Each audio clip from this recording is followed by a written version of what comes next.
하나님의 말씀은 로마서 9장 19절부터 29절까지 봅니다. 신약성경 252페이지입니다. 로마서 9장 19절부터 29절까지 제가 한 절, 여러분이 한 절 교독합니다. 혹 내가 내게 말하기를 그러면 하나님이 어찌하여 허물하시느냐? 누가 그 뜻을 대적하느냐 하리니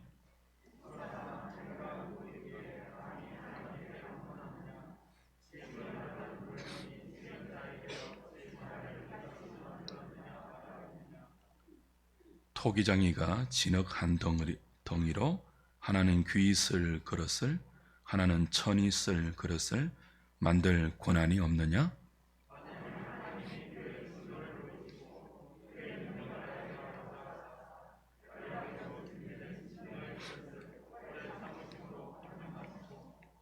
또한 영광 받기로 예비하신 바 긍휼의 그릇에 대하여 그 영광의 풍성함을 알게 하고자 하셨을지라도 무슨 말을 하리요?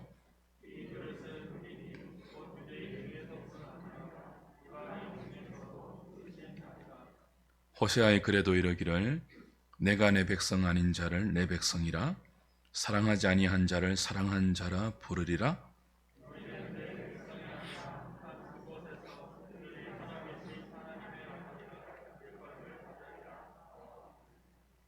또 이사야가 이스라엘에 관하여 외치되 이스라엘 자손들의 수가 비록 바다의 모래 같을지라도 남은 자만 구원을 받으리니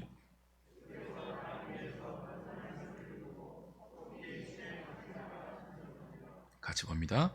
또한 이사야가 미리 말한 바 만일 만군의 주께서 우리에게 씨를 남겨두지 아니하셨더라면 우리가 소돔과 같이 되고 고모라와 같았으리로다 함과 같으니라. 아멘.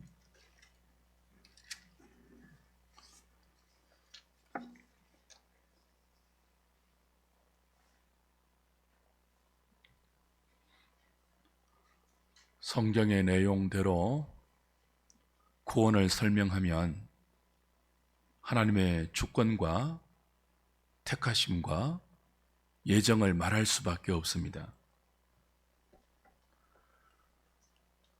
하나님은 그리스도 안에서 택하신 자들을 은혜로 불러내시고 그 은혜로 왕노릇 하시는 간섭과 인도하심으로 반드시 구원해 내십니다. 그러면 택한 민족인 이스라엘은 왜 예수를 믿지 않나 하는 질문이 가능하죠.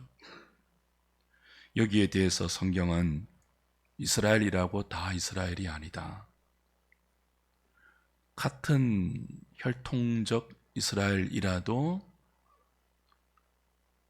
이스마엘과 이삭 중에서 이삭을 택하셨고 야곱과 에서 중에서 야곱을 택하셨다.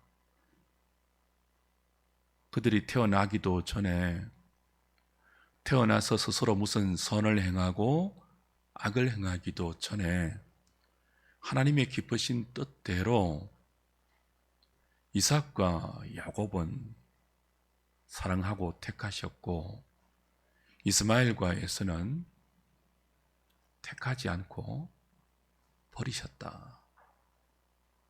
그렇게 말을 했죠. 이런 성경의 답변에 우리는 끊임없이 하나님이 불공평하지 않습니까?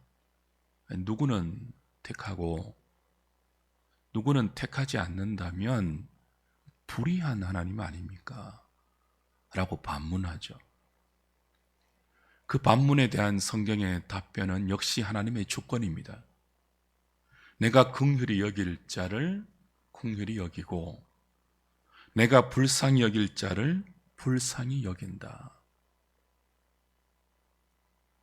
하나님의 주권 때문에 반발하고 항의하고 질문하는 우리에게 하나님은 똑같이 하나님의 주권으로 답을 하십니다. 그래서 예정을 말하고 하나님의 주권을 말하고 하나님의 택하심을 말하면 늘 하나님에 대하여 반발심이 생기죠. 그런 하나님이 어디 있습니까? 하지만 구원에 대한 성경의 이런 진술에 대해서 우리가 반발하고 항의하고 하나님께 대드는 것은 우리의 처지를 모르는 영적 무지와 오해로 기인합니다. 말씀드렸다시피 인간은 백지 상태와 같은 중립적인 위치에 있지 않죠. 하나님 앞에서 우리는 스스로 죄를 지어서 스스로 하나님의 진노와 형벌과 심판을 자초했습니다. 그래서 진노를 피할 수 없고 무서운 하나님의 심판을 피할 수 없는 비참한 처지가 모든 인간이 하나님 앞에서 직면한 운명입니다. 이런 상태에 있는 저와 여러분들에게, 인간에게 하나님이 공정하고 의로움만 행사하시면 아무도 구원을 못 받아요. 전부 하나님의 공의에 따라서, 그 공평한 심판에 따라서 모두 자기 지은 죄에 따라 죄의 값을 받고 지옥으로 가야 합니다. 그게 공정한 거예요. 그게 의로운 거예요. 그게 정당한 거예요. 하나님은 단 한 사람의 죄인도 구원해야 할 의무가 없습니다. 스스로 죄를 지어서 하나님의 경고에도 불구하고 하나님을 무시하고 스스로 하나님을 대적하여 하나님의 원수가 된 우리를 구원해야 할 의무가 하나님께는 없고요. 한 명도 구원하지 않아도 하나님은 항의받거나 원망받을 분이 아닙니다. 하나님의 마땅한 공의이기 때문이죠. 그런데 하나님은 그렇게 하지 않으셨어요. 모두 죽여도 당연한 처사인데 그 중에 누군가를 불쌍히 보셨습니다. 그 중에 누군가를 긍휼히 여기셨습니다. 그래서 그 사람이 받아야 할 죄에 대한 형벌과 심판과 저주를 하나님의 독생자에게 다 담당시키고 하나님의 아들을 십자가에 죽이시고 대신 그를 믿는 자를 용서하시고 구원하셨습니다. 용서하는 데서 그치지 않고 말도 안 되는 하나님의 상속자라는, 하나님의 아들이라는 영광스러운 지위까지 주셨습니다. 이런 하나님의 은혜, 이런 하나님의 긍휼하심, 이런 하나님의 용서를 누구에게 베풀지는 전적으로 하나님의 뜻에 달려 있습니다. 누구를 용서하고 누구를 구원하고 누구에게 하나님의 아들이라는 신분과 지위를 주실지는 누구 뜻에 달려 있다고요? 우리의 원함도, 우리의 다름질도, 우리의 간절함에도 달려있지 않고 오직 하나님의 기쁘신 뜻, 그분의 주권에 달려 있습니다.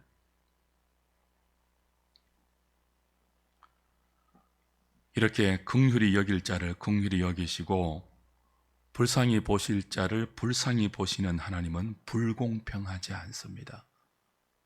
불의한 분이 아닙니다. 은혜롭고 자비와 인자와 긍휼이 풍성하신 분입니다. 사랑이 많으신 분입니다. 이렇게 답을 해주어도 인간은 또 반발하죠. 그 반발이 19절에 이렇게 나와요. 혹 내가 내게 말하기를 그러면 하나님이 어찌하여 허물하시느냐? 누가 그 뜻을 대적하느냐 하리니. 이렇게 자세하게 우리가 하나님께 반발하고 하나님께 따지고 묻는 질문에 인자하게 답을 해주던 사도인데 그래도 수긍하지 못하고 우린 또 반발한다는 거예요. 아니, 하나님의 뜻대로 누구를 불쌍히 보시고 하나님의 뜻대로 누구를 불쌍히 보지 않는다면 예수 믿지 않는 사람은 하나님이 불쌍히 보지 않아서 믿지 않는 것 아닙니까? 그 하나님의 뜻을 어떤 인간이 대적할 수 있겠습니까? 그 하나님의 뜻을 누가 거스를 수 있겠습니까? 그런데 어떻게 믿지 않는 사람의 그 불신앙의 죄를 그 사람에게 물을 수가 있겠습니까?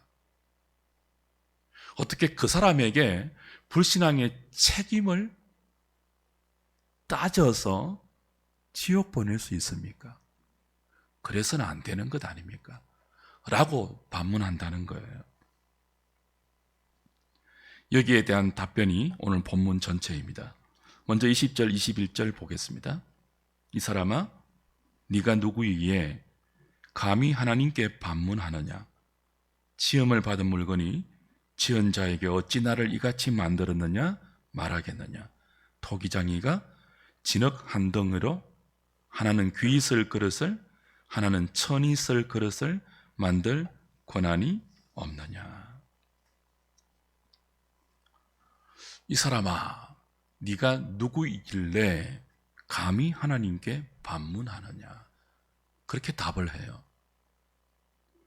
지금까지 사도가 친절하게 설명하던 분위기와는 조금 다르죠. 격앙된 사도의 감정이 보이지 않습니까? 차분한 반응이 아니라 뭔가 좀 화가 나는 그런 분위기 느낄 수 있죠. 이 사도의 답변에서. 야, 이 인간아, 친절하게 답변을 해주고 설명을 해주니까 지금 네가 이런 항의, 이런 질문을 할 처지가 아닌 존재임을 왜 모르느냐? 계속 답을 해주니까 계속 물어도 되는 것처럼 네가 지금 큰 착각을 하고 있구나. 하나님은 주권자이고 하나님은 죄인을 심판할 권리가 있는 심판자이고 너는 그런 하나님에 의해서 피조받은 피조물이고 더군다나 그 하나님께 죄를 지어 심판받아 마땅한 죄인이란다.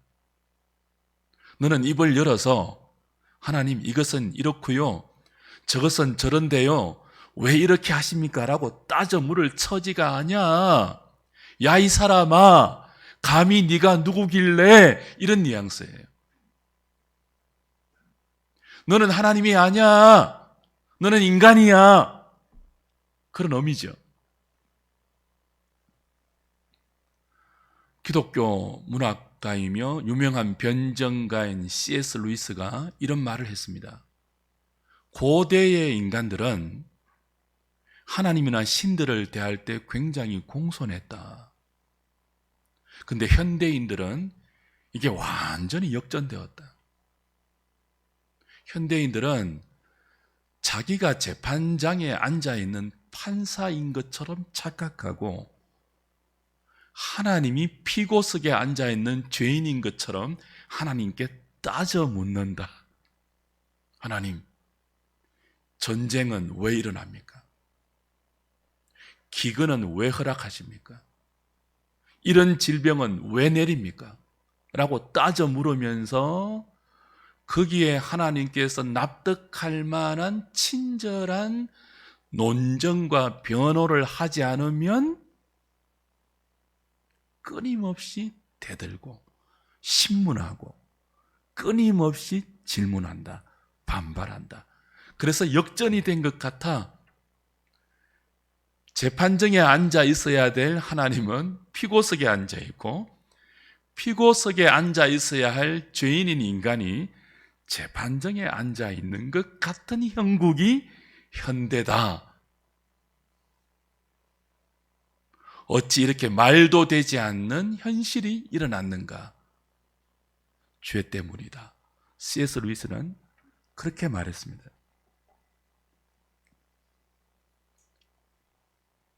사도 바울은 저와 여러분이 그런 자리까지, 하나님과 인간의 자리가 역전된 그런 오만방자한 자리까지 가지 않을 수 있도록 너는 하나님이 아니야. 너는 인간이고 죄인이야.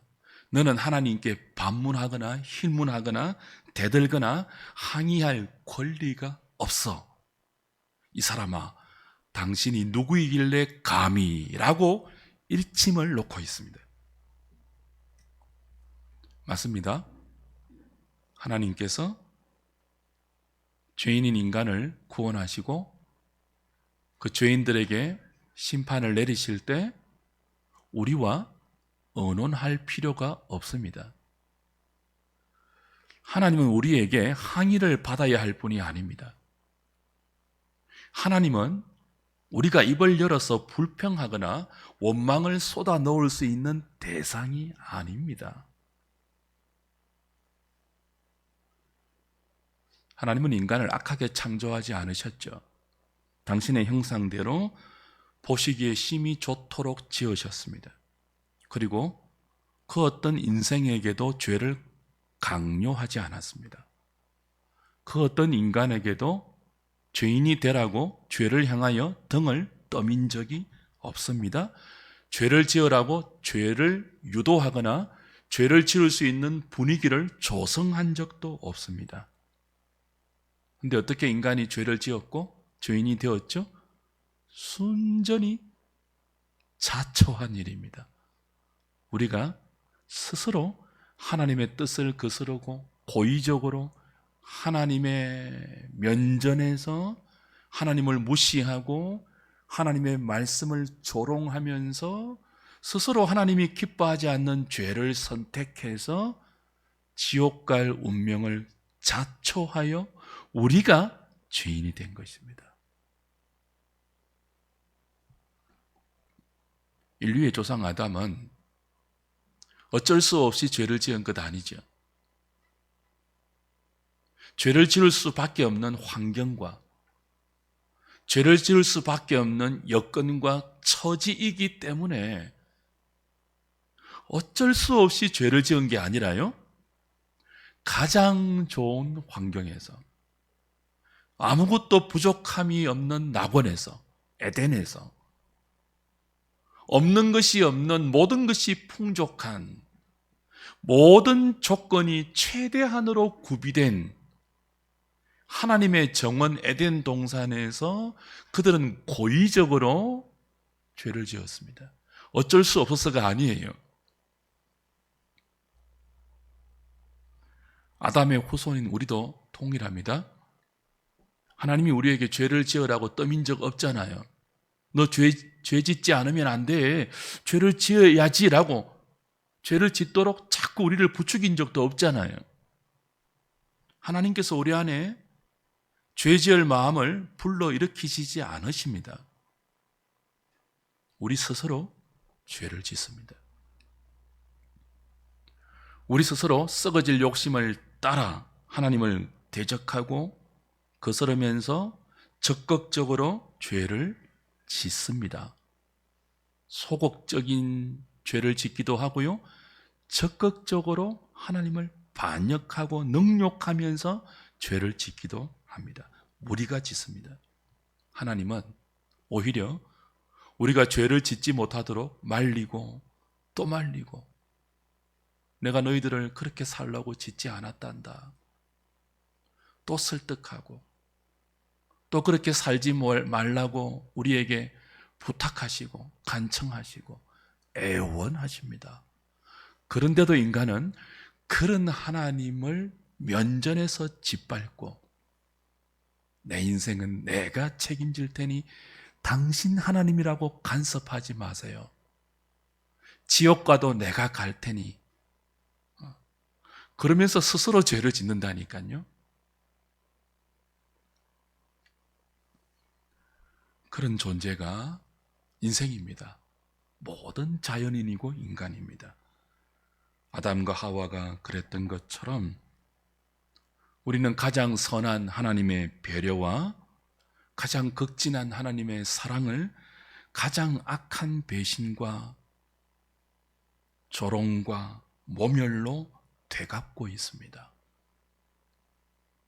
그러니 이런 인간이 하나님에 대해서 누구는 불쌍히 보셔서 구원하시고 누구는 계속 그대로 완악하게 살도록 내버려 두시는 하나님의 조치에 대해서 이러쿵 저러쿵 항의하고 따지고 질문할 만한 자격이 없어요.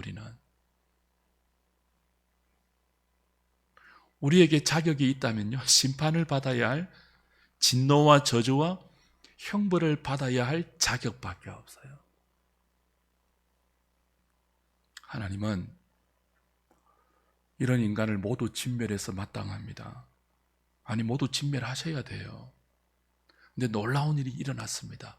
역사 중에서 진멸받아 마땅한 죄인들 중에 누군가는 진멸받지 않고 진멸받아 마땅한 그 사람 대신 죽어야 할 이유가 없고 죄도 모르는 하나님의 아들이 대신 하나님의 징벌과 저주와 형벌과 심판을 다 짊어지고 누구 대신 죽으시고 그 하나님의 아들을 죽이시고 살리시는 어떤 사람들이 역사 중에 생겨난 거예요.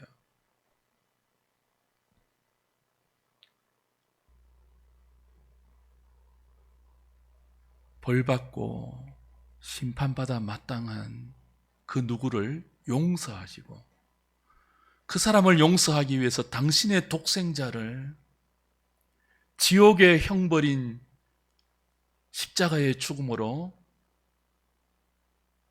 벌하시는 하나님의 이 설명할 수 없는 공유와 사랑이 역사 가운데 십자가 위에서 나타난 것입니다. 성탄의 성육신으로 나타난 것입니다.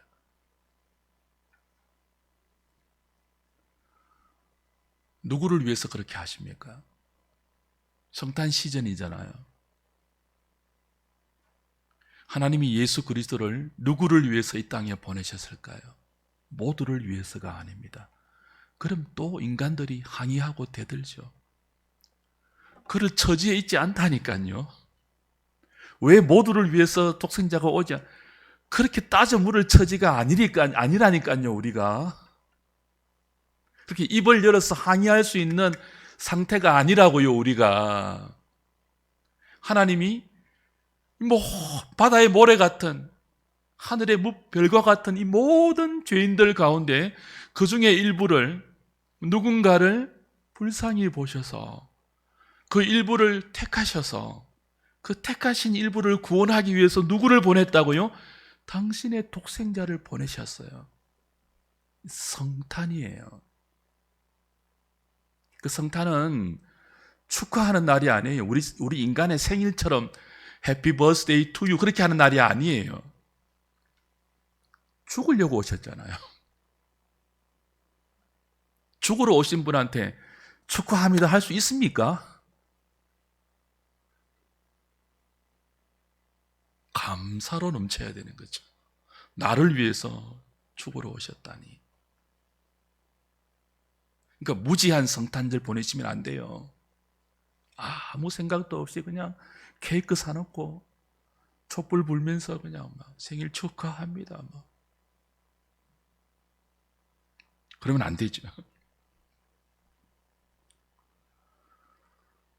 인류 모두를 불쌍히 보시지 않고 그 중에 누군가를 불쌍히 보시고 그 중에 누군가는 죄 가운데 자기 욕심대로 그렇게 살도록 내버려 두신다는 성경의 이런 설명을 들을 때마다 우리는 자꾸 그런 하나님이 자기 마음대로 하는 엿장수 같다는 생각을 해요.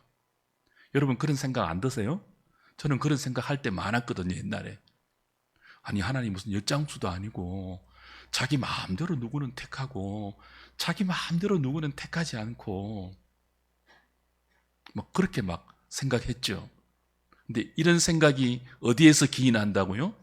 우리의 영적 무지와 우리의 영적 처지를 모르는 그런 무지에서 나오는 생각들이죠. 하나님의 주권은 엿장수 마음대로와 다르죠. 엿장수의 마음은요, 전능하신 하나님의 마음과 비교 대상이 아니에요. 엿장수의 선택은 죄로 오염되고 왜곡되고 어그러지고 부패한 인간의 타락한 마음에서 기인한 이기적이고 제멋대로의 선택이죠. 누군가에게 엿을 좀 더 많이 주고 누군가에게는 엿을 조금 더 적게 주는 이 엿장수의 마음은요, 순전한, 전혀 어지러짐이 없고 완전하고 순결하고 전능하고 그런 하나님의 주권과는 비교가 안 되는 이기적인 인간의 마음이라고요. 하나님의 선택은 완전한 선택입니다.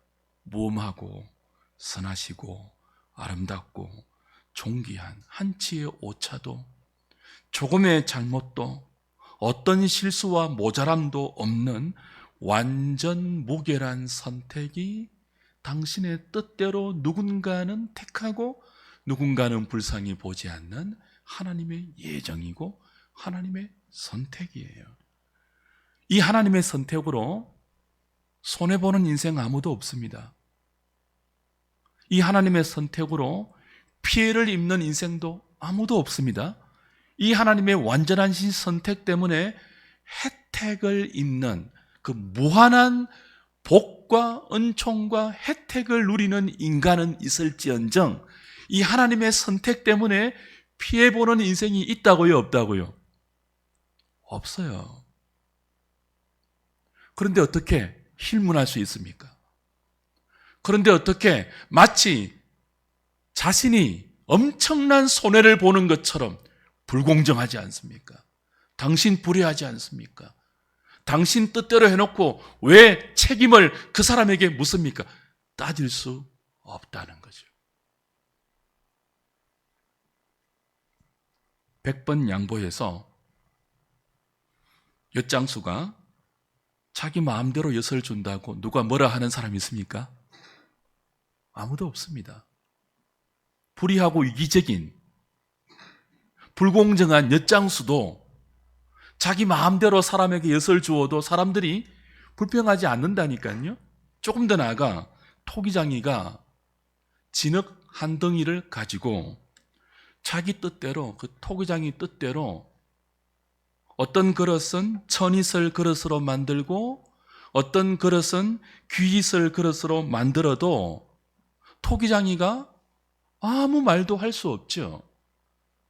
아니, 다른 사람도 그 토기장이에게 왜 그렇게 하냐고 아무도 항의하지 않죠. 왜 나를 꽃병으로 만듭니까? 왜 나는 크비잔으로 만들어요? 왜 나는 포도주 잔이 아니고 요광으로 만들어요? 그럴 수 없지 않습니까? 토기장이의 권한이니까요. 이기적이고 부패하고 왜곡되고 완전하지 않는 죄로 오염된 인간 토기장이에게도 그런 권한이 있다면 조금의 죄도 없고 순전하고 완전하고 진리로 충만하고 사랑과 긍휼과 자비가 넘치는 하나님께서 누구는 택하고 누구는 죄 가운데 버려 두실 권한이 없습니까? 있죠. 그러니 그 하나님 앞에서 죄인된 네가 그 하나님께 받을 심판밖에 없는 네가 어떻게 감히 입을 열어 네가 이해되지 않는다고, 네가 납득이 되지 않는다고, 부패한 너의 이성에 반발심이 생긴다고 하나님을 향하여 반문할 수 있느냐? 이 사람아, 너 누구냐? 감히 그렇게 답을 하는 거죠.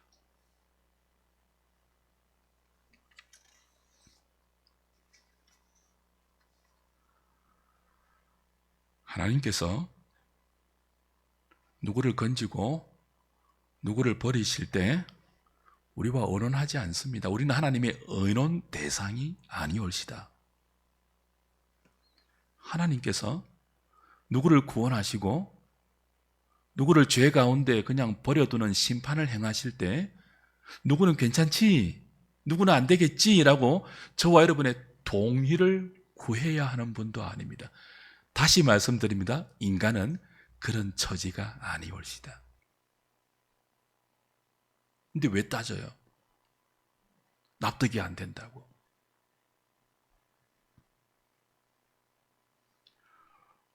스스로 죄를 자초해서 하나님이 심판하실 것을 알면서도 고의적이고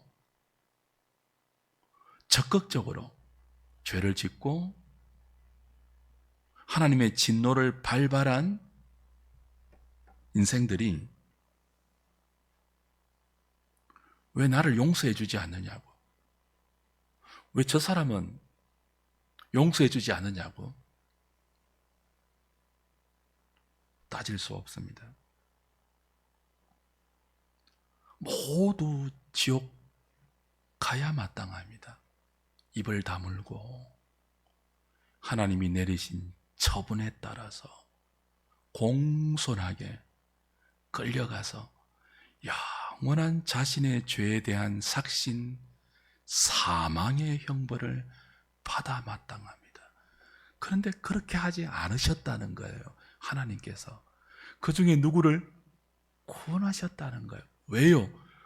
은혜를 발동하셔서, 긍휼이 끌어올라서, 누군가를 불쌍히 보셔서.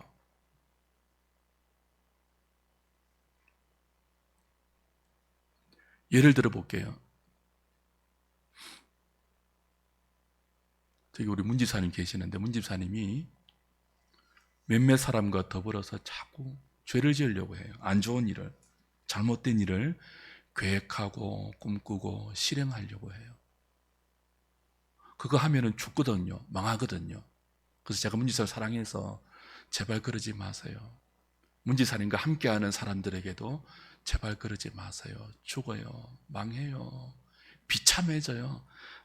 아무리 말려도 말을 안 들어요. 전부. 그래서 도무지 말을 해도 안 듣고 고집 부리고 미련하게 멸망의 길을 가니까 내버려 뒀다고 칩시다. 근데 도무지 문집사만은 제가 내버려 둘 수가 없어서 그 길을 못 가도록 그냥 뚝까 패서요, 그냥. 그래서 기절시켜버려서 그 길을 못 가게 하고 나머지 사람들만 다 계획한 그 악한 일을 실행하다가 잡혀서 감옥 갔다고 칩시다. 그럼 잘못한 일을 하고 악을 행해서 감옥 간 그 사람의 책임은 누구 책임입니까? 끝까지 말리지 않는 제 책임이에요? 아니죠. 말려도 끝까지 고집 부리고 감옥 갈 죄를 지은 그 사람들 책임이죠. 그럼 감옥 갈 죄를 지으려고 막 발버둥 쳤는데도 뚜까 맞고 저한테 두드려 맞고 정신을 잃어서 그 일을 못해서 감옥 가지 않는 문집사님은 누구 때문에 감옥 간 겁니까? 자기 공로입니까? 아니요. 저의 끝없는 간섭과 은혜와 자비와 사랑 때문이죠. 착각하지 말아야 돼요. 인간이 지옥 가는 것은 하나님 책임이 아닙니다. 자기가 스스로 죄를 지은 자기 책임이에요. 그런데 인간이 구원받는 것은 누구 때문입니까? 자기 공로 때문이 아니에요. 끝까지 맞고 끝까지 간섭하고 끝까지 인도하고 끝까지 설득하고 안 되면 두드리 패시고 그래서 그 길로 가지 못하도록 막으신 하나님의 은혜 때문이에요. 그걸 성경은 뭐라고 가르쳐요? 하나님의 예정과 선택과 유기다. 그렇게 설명하는 거예요. 반발할 내용이 아니라 감사합니다, 하나님.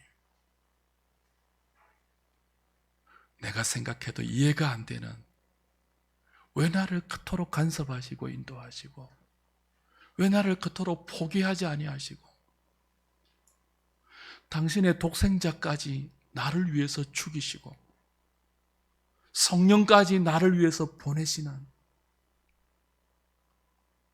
당신의 명예가 비난이 받고 당신의 이름이 땅바닥에 떨어지는 그 모든 피해와 손해를 하나님이 오롯이 다 뒤집어쓰고 감당하면서까지 왜 나를 이토록 사랑하십니까? 그게 예정이에요.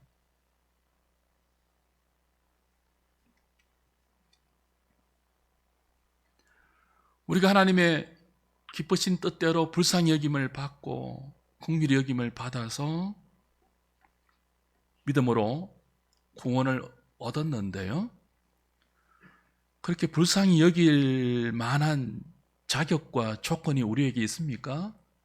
우리를 보면 하나님의 저 사람은 꼭 구원해야 돼, 그를 어떤 출중함이나 외모나 조건이나 선행이나 어떤 그런 것이 있어요?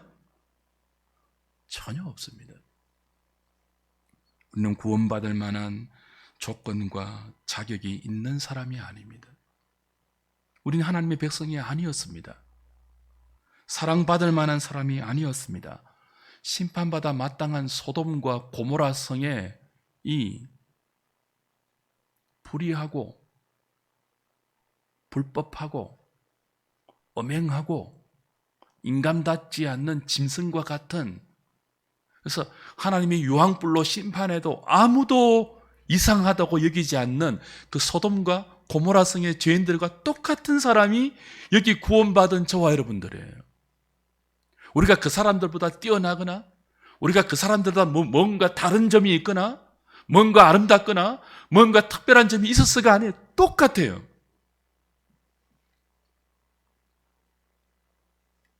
그런데도 구원받았다면 순전히 하나님의 은혜 때문이죠. 우리가 설명이 안 되고 납득이 안 되고 말로 형언이 안 되는 하나님의 예정과 택하심과 그리스도 안에서 끊을 수 없는 하나님의 사랑을 영원토록 쏟아부으시는 넘치는 자비 때문이죠. 우리 때문이 아니라. 25절부터 보실까요? 25절부터.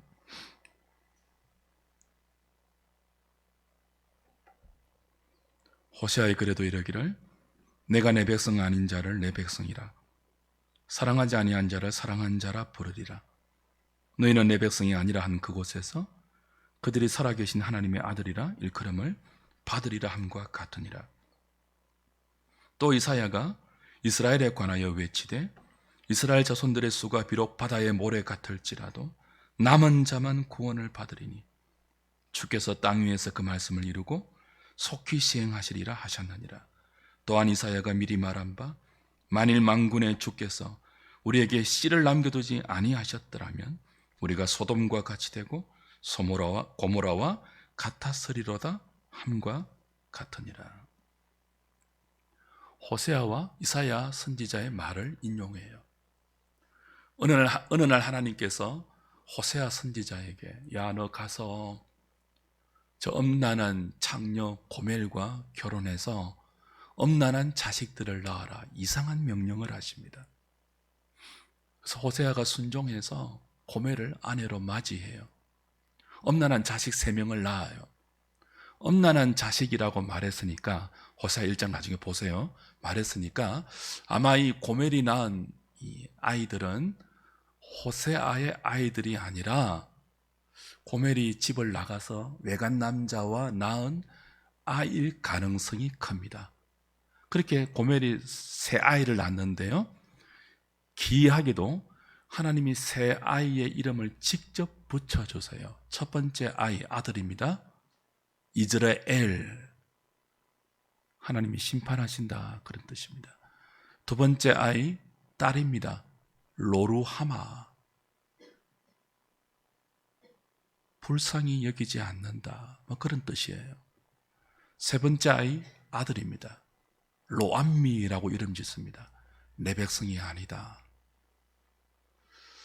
보통 이름은 이렇게 안 짓잖아요.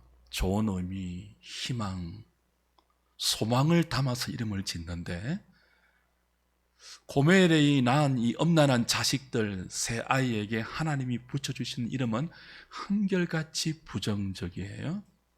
하나님의 심판, 불쌍히 여길 가치가 없다, 내 백성이 아니다. 이 이름을 한번 연결해 보세요. 이 이름이 호세아와 이스라엘의 영적 상태라는 뜻입니다. 심판받아 마땅하고 하나님 앞에서 불쌍히 여길 가치가 없으며 아무리 봐도 내 백성 같지 않다. 2절에 엘, 로루하마, 로암미.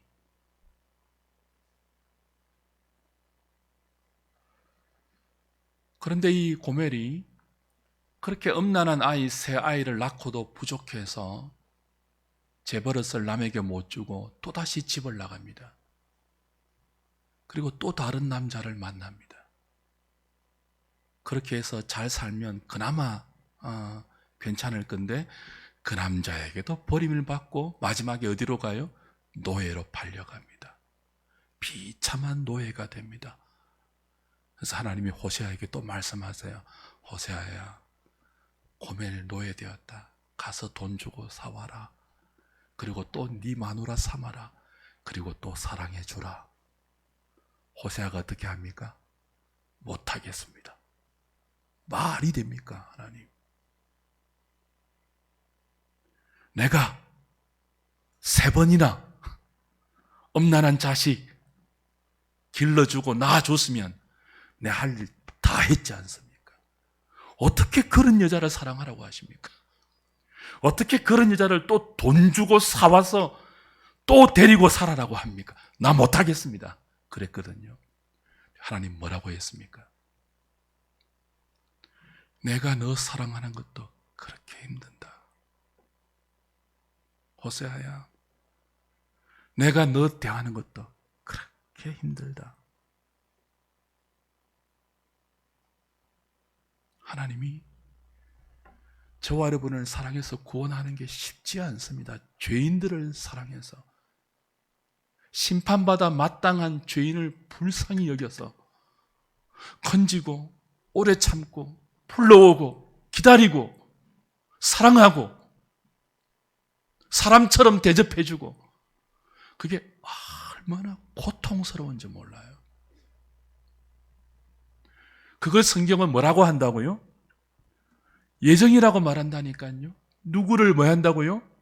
우리는 잘 모르겠지만, 무슨 이유인지 모르겠지만 누구를 불쌍히 여겨서 포기하지 않고 그리스도에 있는 하나님, 그리스도 안에, 예수 안에 있는 하나님의 사랑에서 끊어버리지 않고 어떤 실수와 무지함과 연약함과 패역함과 못남에도 불구하고 끝까지 사랑해서 불러오고 또 사오고 또 사오고 아들까지 대신 죽여서 사람 만들고 사랑하고 말겠다는 것이 뭐라고요?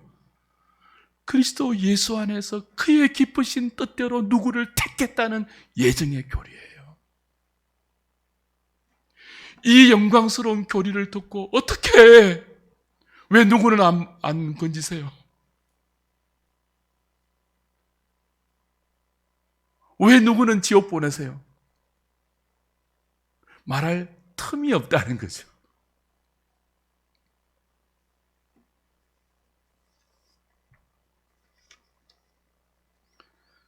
주 안에 사랑하는 여러분, 하나님의 백성 아닌 우리가 하나님의 백성이 되었습니다. 불쌍히 여길 만한 아무런 이유가 없는 우리가 하나님의 긍휼히 여김을 받았습니다. 하나님의 백성이 아닌 우리가 예정이라는 말로 외에는 설명이 안 되는 하나님의 형언할 수 없는 사랑으로 하나님의 자녀가 되고 영광스러운 상속자가 되었습니다.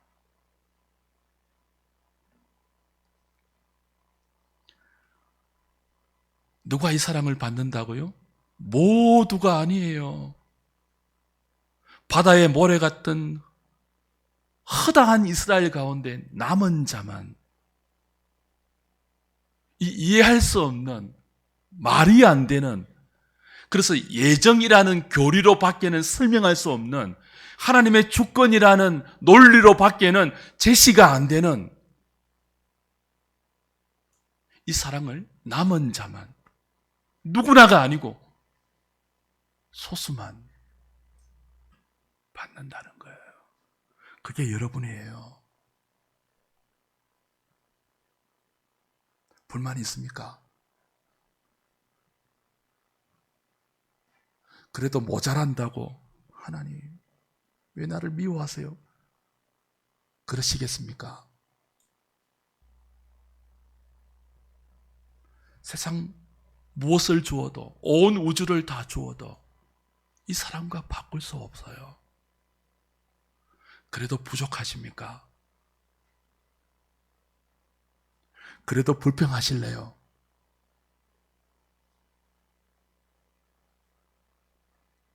떵떵거리고 살고 말 한마디 하면 뭐 다 천하가 벌벌 떠는 사람이라 할지라도 이 불쌍히 여김을 받지 못하면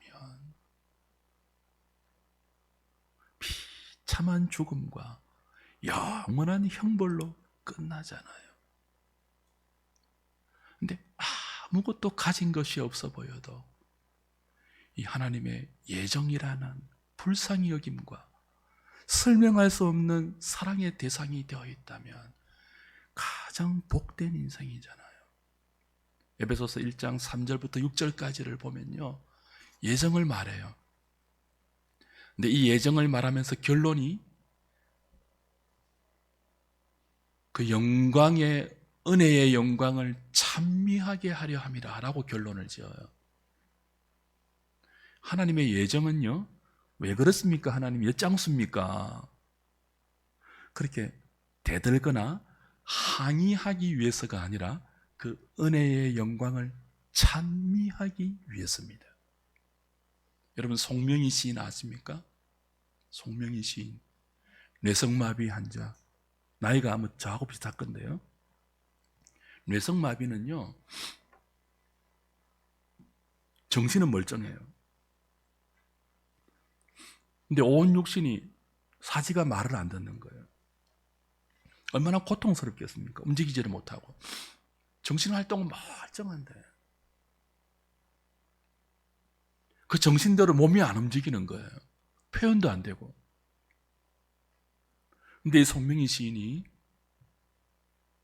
이런 시를 지었고 이런 노래를 지었죠. 공평하신 하나님이, 우리는요, 하나님의 예정, 그 말로 설명이 안 되는 사랑의 이 열심을 듣고도 뭐예요? 당신 불공평하지 않습니까? 막 이렇게 따지고 대드는데 남이 가진 지식도 없고 남이 가진 재물도 없고 남이 가진 건강도 없고 몸도 사용하지 못하고 비참한 인생 같은 그 시인이, 그 송명희 자매가 하나님을 공평하시대요. 아니, 그런 분이 불공평하지 않습니까? 라고 말하면 조금은 수긍이 되죠. 근데 저와 여러분이 하나님께 불공평하지 않습니까? 그런 말 하면 안 된다니까요. 그분이 하나님을 공평하다고 했는데요.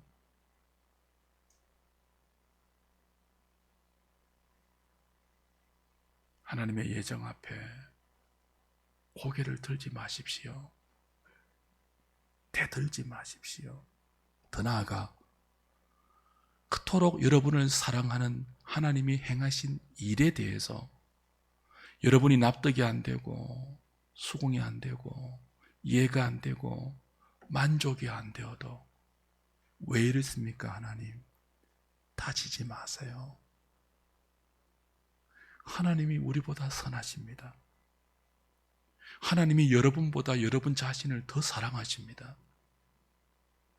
하나님이 하시는 일은 모두 어렵고 옳고 정당하고 아름답고 존귀합니다. 어떤 회사 이런 캐치프레이즈 걸었죠. 고객님이 항상 옳으십니다. 우리도 그래야 돼요. 하나님이 항상 오르십니다. 이 영광스러운 예정의 진리 앞에 그 말로 설명이 안 되는 특별한 사랑을 입은 여러분이 오늘 이 복된 주일을 보내면서 이런 결론 하나 가슴에 담고 돌아가시기 바랍니다.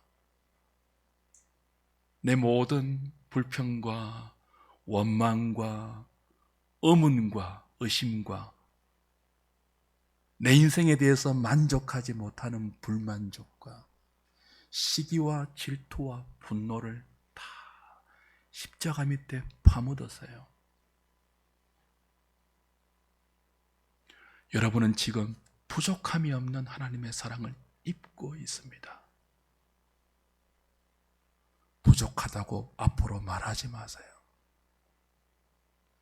말로 설명이 안 되는 예정의 사랑을 여러분은 긍휼의 대상으로 지금도 넘치게 받고 있습니다. 그래서 죄에서 멀어지고 있고요. 지난 한 주간 돌아보세요. 양심에 찔릴 때마다 하나님이 그렇게 하신 거예요. 여러분의 썩고 더러운 욕심을 따라 직진하지 않고 브레이크가 걸리는 것은 하나님이 그렇게 하신 거예요.